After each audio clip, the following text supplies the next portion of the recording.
Hey guys, and welcome back to Books, Cats, and Chaos. As you can see, if you're watching, if you're listening, you won't see.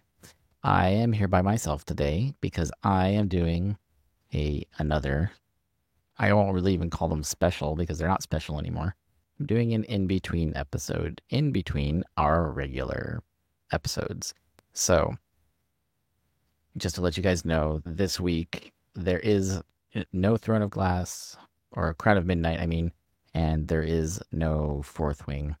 We are a little backlogged from the weekend and a couple of events that we went to, and we just have not had time to script anything out and record and then do the subtitles and all the good stuff that comes with making videos that are easy to watch and understand. So, that stuff will all return next week. However, today I do want to take just a little bit of time to do a special in between. See, I said special again. It's not even special. I just want to do an in between. I took a break from reading Onyx Storm because you guys know that's what I'm reading right now. I decided to take a break from Onyx Storm and read something off on the side. So on Friday, we went to the Romantasy Book Con that was down at the Biltmore in Los Angeles, and that was a lot of fun. A lot of great panels, lots of great authors. Definitely geared more for people who love, romance, romantasy kind of stuff. Typically not my vibe. You guys know that I generally stick more to thriller and vampire, horror, cosmic horror, zombies, all that kind of stuff. However, I was looking through, just going through the books. The Ripped Bodice was there in one of the upstairs areas, and they had a bunch of the books there. And as we were going through, I happened upon a little book that looked interesting. And of course, they always say, don't judge a book by its cover. But, that's the first thing you do is you judge a book by its cover because if it's done well, it will sort of reflect what's inside, right? Anyway, I saw this little book and I thought, that looks interesting. So I picked it up and I read the back. And I thought, oh, that sounds interesting. Again, not expecting too much, but so I picked this up on Friday. It's Thrum by Meg Smitherman. And it's not that big of a book. It's 130 pages. It's 129 pages. And it's a short read. I read it yesterday. I went in the morning, I read the first half of the morning, and then I read the second half last night before going to bed. So before I kind of get into the book and, my thoughts on it, let me just read the back for you. So it says that Amy awakes from years in stasis to find she's at the edges of deep space and the only surviving member of her crew. Utterly alone and unable to contact Earth, she sends out a distress beacon, not expecting a response. When she gets one from a being who calls himself Dorian, she's welcomed onto his ship as he offers his assistance in any way he can. But nothing on Dorian's ship is as it seems. And as Amy tries to navigate the maze of hallways and first contact with this alien being, a deep hum begins to resonate, haunting her as if the ship itself is whispering to her. So I read that while I was perusing and some of the other books, and I thought, this sounds very much like something I would just pick up and read. So I was very surprised to find something that sounded like this at a romantasy romantasy book convention, right? But if you look at the artwork, I'll put this up here so you guys can see it, and I'll put the cover in the show notes too so you guys can see it. It's a very interesting artwork, and you got these red like tendril viscous looking things, and on the back these red like cavernous, like, I don't know, blood vessel type of, very much space horror kind of stuff. If you're into that sort of thing, if you're like me and you are a casual gamer or you like horror, if you've ever played um, things like Dead Space or um, oh, what's the other one? The Callisto Project, and there's a couple other ones. It's very much that vibe. So I was drawn to it. And I said, you know what? I don't know anything about this book. I don't know anything about this author. I didn't take any time to look her up or anything like that. I went into this blind. So I bought it, took it home, read it yesterday. And let me tell you, I started reading it and I did not want to put it down. It is a short story and it is packed with just visuals of the characters and her surroundings and just everything kind of that goes into the setup of this environment and in this story.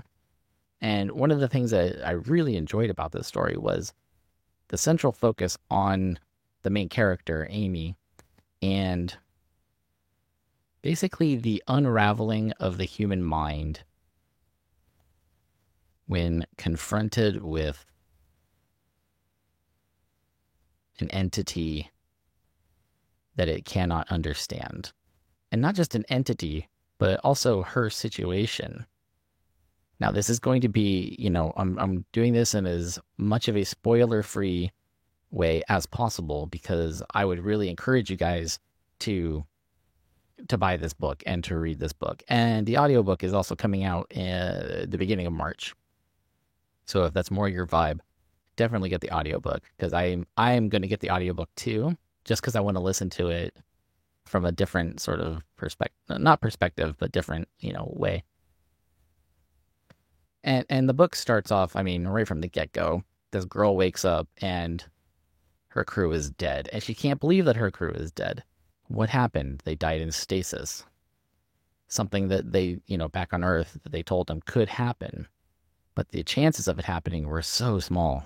And yet, 3 out of 4 of the people on this ship have died in stasis. Somehow she survived.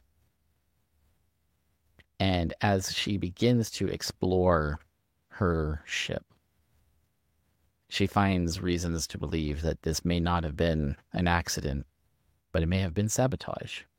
And by the time she finds that out, this other ship comes, except it's a ship that she can't see. It's just a big black mass. And the communications that she has with the other entity, he calls himself Dorian. So, as is protocol with these deep space missions, Earth has put together a welcome packet, and it's full of literature from U.S. history, just different books and music and the history of, everything. And so this creature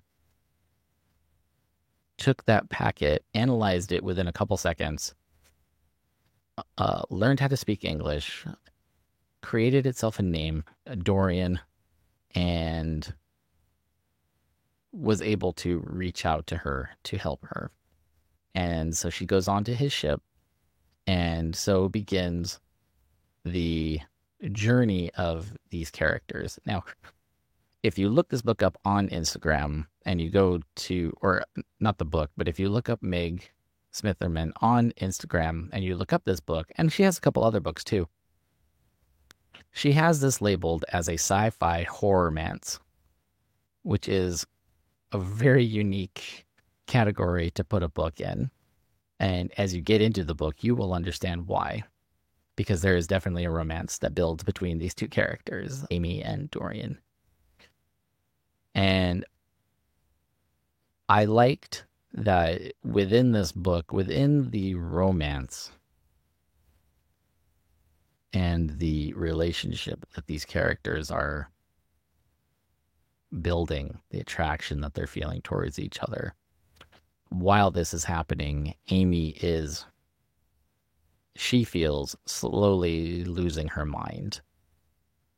Dorian is very upfront with her and tells her that the way that she perceives him and the way that she perceives his ship are not what they actually look like at all.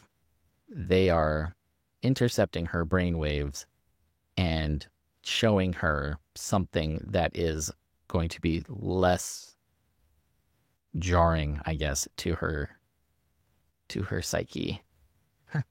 But as you get through the book, you discover that it's really not working that great. The human mind is not meant to be deceived for that long. And she's there, and we actually have no idea how long she's there.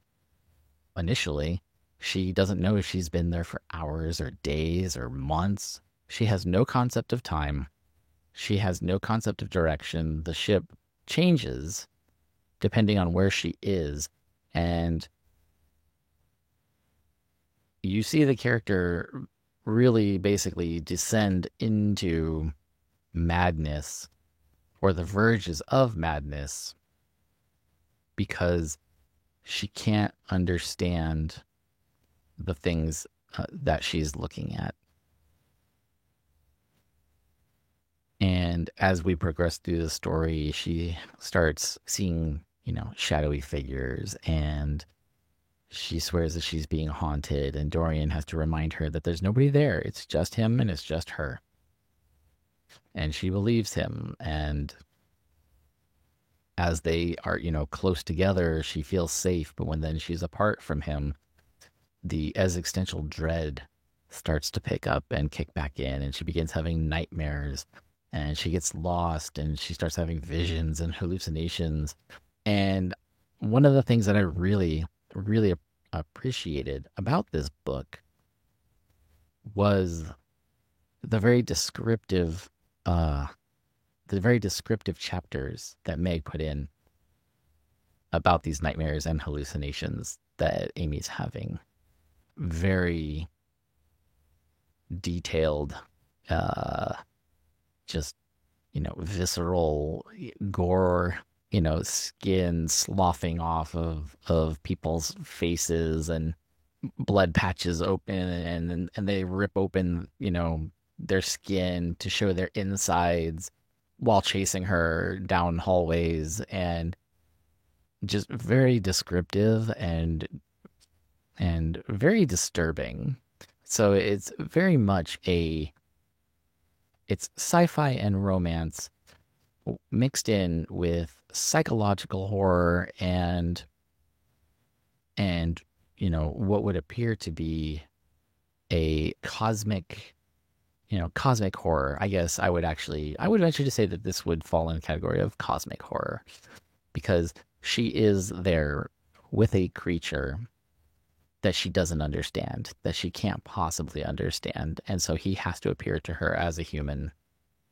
And even as a human, he's too perfect. And she can tell that everything is in the right place. Everything looks the way that you would expect it to look, but too much. It's too close. It's too perfect. There are no imperfections. And so she did a really good job of crafting these passages in this book that are just very, very descriptive. And you look at it and you can really feel the character's descent into just this overwhelming pressure on her mind that is threatening to break her mind. And of course, during all of this, as she is slowly feeling like she's going insane, and she's doing testing, and she's trying to figure out, where she is, and if she goes, so many paces this way and then this way, why does she keep ending up in other places? And while all this is happening, there is a romance building between her and Dorian. I don't want to say that the romance felt like it was kind of secondary to the rest of the story, because it's really not. The romance and the slight spice that are in this story are definitely not at the forefront of everything that's going on until you get later in the book, and then you realize how well it's all tied together. Because you can't have the romance without the horror, and as secrets start to unravel, and you see her fighting with discoveries that she's making, and Dorian promising to keep her safe, you get more of an inside look on just how much this romance is so like intertwined within the horror aspect of the book. The two things cannot be separated in this story, which to me I felt was really wonderfully done. Um, because sometimes when you have stuff like this, you throw in a little romance and you're like, oh, that's great. But it's like watching scary movies where there's a slasher, but then, the main character has to take a 15-minute break to go bang their boyfriend or something. And you're always like, you're running away from a serial killer. You don't have time. I mean, yeah, if you might be dying, you might want to get one last, good time out. But most people are not sitting there going, I got this thing chasing me. I'm good to go for a round or two. Let's do it. Yeah. No, that's not the way it works. And that's why in this story, you can't have the horror without the romance, and you can't have the romance without the horror because the two things are intertwined, and they are honestly almost like the same thing. They're two sides of the same coin, and it works so wonderfully. Um, I can't say enough good stuff about this book. It was very enjoyable. Uh, like I said, you could read it in a day. The end, when you get up to the last, like, I don't know, 20 pages or whatever, you're going to see a lot of the pieces really start to lock together. And you're going to sit there and you're really going to say, oh man, that I figured, that's a twist I didn't see. And the twist is really good. And it really doesn't get revealed until the very end of the book. So she really keeps you guessing all the way through. Some of it is, very clear. You see, obviously Dorian's keeping a secret of the way he looks and how his ship actually looks. And, um, how much of it is her losing her mind and how much of it is her seeing things that might really be there. Or is she actually nuts and she is losing air in her spaceship, and she never docked anywhere. You kind of wonder if maybe this whole thing's in her head and she is slowly suffocating because their ship is out of fuel and running out of air. So it keeps you guessing all the way up until the end, and it was really good.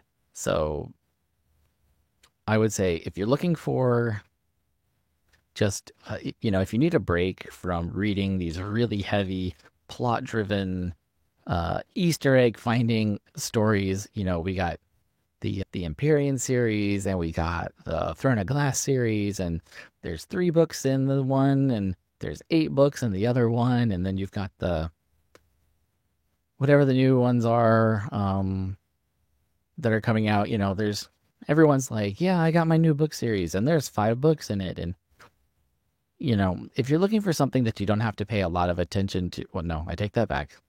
Definitely pay attention to the stuff in here.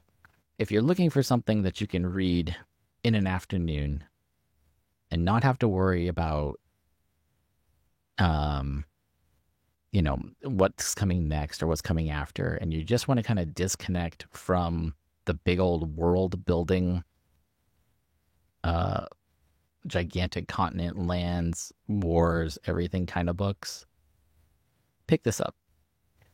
You'll love it. You'll get entranced in it. You'll sit there and you will literally look and you'll just be like, what the hell did I just read? This is psychological trauma right here. Um and and yeah, I really recommend it. I think it's a good time. I'm definitely gonna check out some of her other books.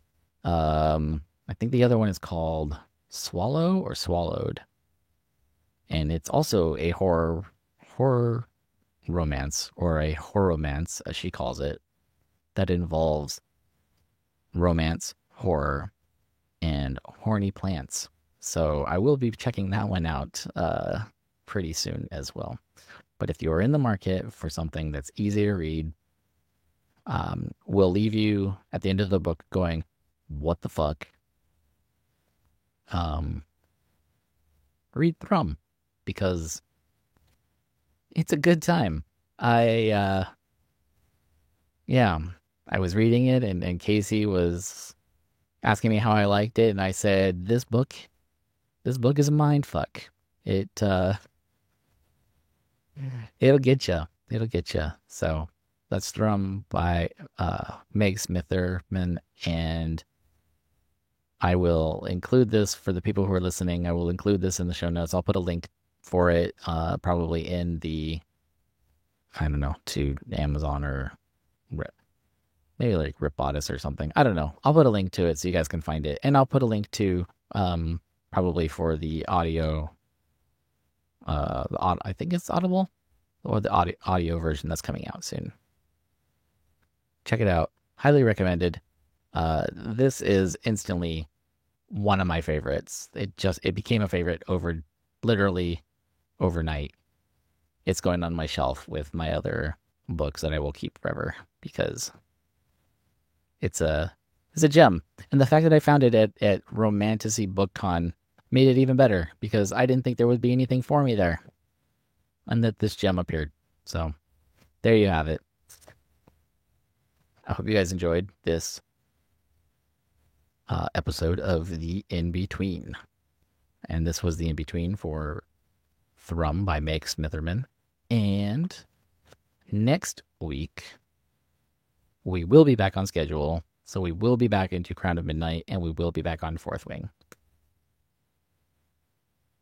If you like all of this good stuff and you'd like us to keep bringing you more good stuff, please rate, like, subscribe, give us some comments. We are on Apple Podcasts and Spotify and YouTube and Threads and Instagram and Facebook.